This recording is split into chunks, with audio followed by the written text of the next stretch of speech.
ఈ సినిమా చూసిన గుర్తుగా ఈ ఐమాక్స్ సోవర్నియర్ కూడా తీసుకొని వచ్చానన్నమాట. మూవీ మొత్తం ఈ లార్జ్ ఫార్మాట్ స్క్రీన్ లో చూస్తుంటే ఆ కిక్కే వేరప్ప.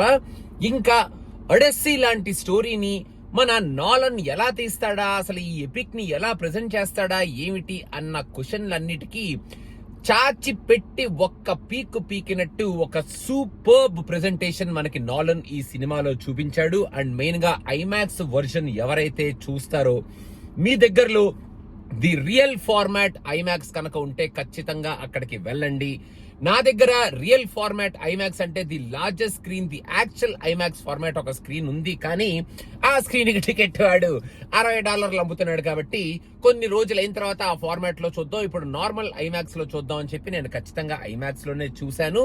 ఈ ఐమాక్స్ ఫార్మాట్ లో కూడా సినిమా ఫెంటాస్టిక్ గా ఉంది. ఆ సౌండ్ ఎఫెక్ట్ కానీ, ఆ బిల్డప్ కానీ, ఆ విజువల్ ఎపీల్ కానీ ఇదంతా సూపర్బ్ గా ఉంది. ఇంకా ఈ సినిమాలో స్టోరీ విషయానికి, ప్రెజెంటేషన్ విషయానికి వస్తే మనలో ఒడెస్సీ స్టోరీ ఎంతమంది చదువుకున్నామో, ఎప్పుడు చదువుకున్నామో మనకి ఎంతవరకు తెలుసో తెలియదు. కానీ నేను మాత్రం ఈ స్టోరీని చూస్తూ లాస్ట్ లో అంటే మనం చిన్నప్పుడు ఎప్పుడో చదువుకున్న మెమరీస్ ని నెమరవేసుకుంటూ, అరే ఈ స్టోరీ కూడా మనకు తెలుసు కదా, అరే ఇది మనం ఎక్కడో చదివాం కదా, I can recall this episode కదా అనుకుంటూ ఆ ప్రెజెంటేషన్ ని వింటూ మన నాలన్ తన టిపికల్ నాలన్ ప్రెజెంటేషన్ అంటే ఆ వైడ్ ఫ్రేమ్స్ కానీ, స్లోబోన్ మ్యూజిక్ కానీ, అండ్ హాంటింగ్ కైండ్ ఆఫ్ ఆ స్క్రీన్ ప్లే కానీ, ఆ ఎక్స్ప్రెషన్ కానీ, ఆ స్టోరీ టెల్లింగ్ లో ఉన్న నేరేషన్ ని కానీ ఈ సినిమాలో పెట్టి ఈ ఒడెస్సీ అనే సినిమాని ఒక ఎపిక్ లాగా మన ముందుకి నేరేట్ చేసి చూపించాడు అని చెప్పడంలో ఎటువంటి అతిశయోక్తి లేదు. This movie gets slow at certain parts and it will also give you the necessary hype at certain parts. And మనకి ఆ హీరోయిక్ ఎలివేషన్స్ ఎక్కడైతే పడాలో అక్కడ సూపర్బ్ గా ఆ హీరోయిక్ ఎలివేషన్స్ పడుతూ ఉంటాయి.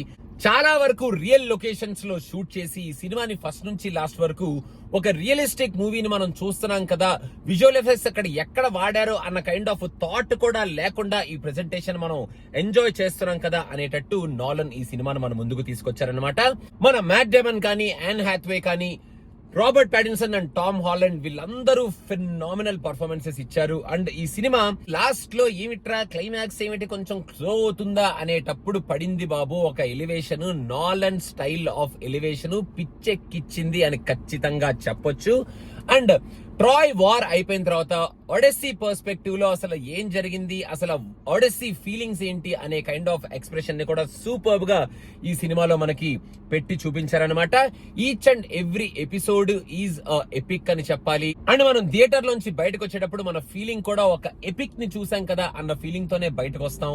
అండ్ ఓవరాల్ గా ఐమాక్స్ లో చూసే వాళ్ళకైతే ఎక్స్పీరియన్స్ అదిరిపోద్ది. మాకు ఇక్కడ ఐమాక్స్ లో పట చప్పట్లు 2-3 సార్లు పడినాయి. ఆ సీన్స్ ఏమిటి అనేది మీరు ఖచ్చితంగా సినిమా చూస్తే తెలుసుకుంటారు. సినిమాలో ఇన్అప్రోప్రియేట్ సీన్స్ ఏమీ లేవు. సో అన్ని ఏజ్ గ్రూప్స్ ఈ సినిమాకి వెళ్ళొచ్చు. కానీ కొంతమందికి ఈ సినిమాలో ప్రెజెంటేషన్ అంటే నాలన్ స్టైల్ ఆఫ్ ప్రెజెంటేషన్ ఎంజాయ్ చేయలేని వాళ్ళకి కొంచెం స్లోగా అనిపించే ఛాన్సెస్ ఉన్నాయి. బట్ ఓవరాల్ గా ఒక ఎపిక్ ని ఒక ఎపిక్ స్కేల్ లో విత్ అన్ ఎపిక్ కెమెరా మనకి నాలన్ ఒక ఎపిక్ రేంజ్ లో తీసుకొచ్చాడు అని చెప్పడంలో ఎటువంటి అతిశయోక్తి లేదు. నేను మాత్రం పిచ్చిగా ఎంజాయ్ చేశాను. అండ్ బై ద వే నేను బ్లడ్ ఫ్యాన్ ఫర్ నాలన్ కాబట్టి నాకు ఈ సినిమా సూపర్బ్ గా అనిపించింది.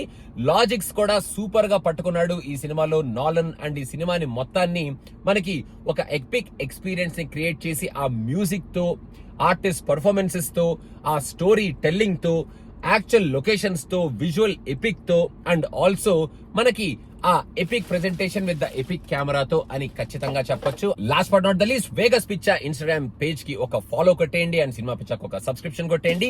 నేను ఇప్పుడు ఇంటికి వెళ్ళి ఈ ఎపిక్ కెమెరాని ఎలా వాడాలి అని టెస్ట్ చేస్తానన్నమాట. సో అదనమాట నాలన్స్ ఎపిక్ ది ఒడెస్సీ. చూసేయాలనుకుంటే హ్యాపీగా చూసేయచ్చు in the largest format possible. Thank you.